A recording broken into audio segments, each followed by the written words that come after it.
Ayun po, shoutout po sa lahat. Ito po ulit tayo sa Selski TV para pag-usapan po natin ang nangyari kay Kuya Robin, kung ba't siya na hindi palabasin sa immigration at kung bakit pinabalik muna siya sa India. Ano ang kanyang dapat kunin sa India para makapasok muli sa Pilipinas? Kasi mahirap po para kay Kuya Robin yun na hindi siya makapunta dito sa Pilipinas dahil andito po ang kanyang pamilya, mga anak at asawa. Pero okay lang din naman yun kasi maalagaan niya ang nanay niya sa India. Ito po, may clips po akong kinuha sa live ni Kalinga Prab. Ang dahilan kung ba't naharang si Tatay Robin sa immigration.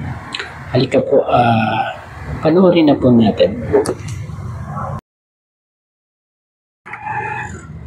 Yung nagka-problema tayo sa entry visa ni Tatay Robin, kaya yun, yung pag-chat niya mahapon, kailangan niya ng emergency fund, kailangan niya ng budget para siya ay makabalik sa'yo.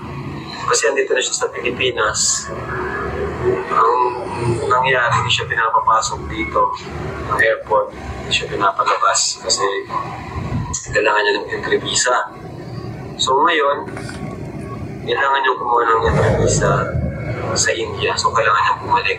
Ang kaso, wala po siyang pamasahe. Kaya yun po, nagpapala po sa kanya na 65,000 pesos po para po sa kanyang pamasahe. Kasi kung hindi po siya makakakuha ng entry visa, baka di na po siya baka mapan na siya dito, hindi siya makauwi ng Pilipinas. Kaya yun po, padala po ako sa kanya ng 65,000. Kaya yun, medyo malaki din po pinadala. Yan pala po ang naging dahilan ni Kuya Robin kung bakit di po siya palabasin sa immigration. Kailangan po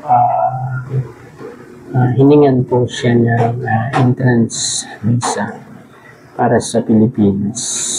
Kaya kailangan niyang bumalik ng India para makukuha nito. At buti na lang, andyan si Kalinga Prab at todo suporta kay Kuya Robin. Pinadalhan niya na agad po na pamasahe papuntang India sa halagang 65,000 pesos. Ganyan talaga po si Kalinga Prab. Todo suporta sa kanyang mga staff. Hanggang dito na lang po ang ating public reaction sa pending ni Kuya Robin sa immigration. Yun, pag po tayo magtapos, suportahan po ang ama ng Kalinga, Kuya Bal Santos Lutubang, Ate Edna Vlogs at Kalinga Vlog. Ayun po. Tayo may ginagawa dito. Ayan po, nagbibilang po tayo ng points para sa peso net. Habang tayo nagre-reaction. Ayun, Selski TV po. Palambing naman. Bye-bye.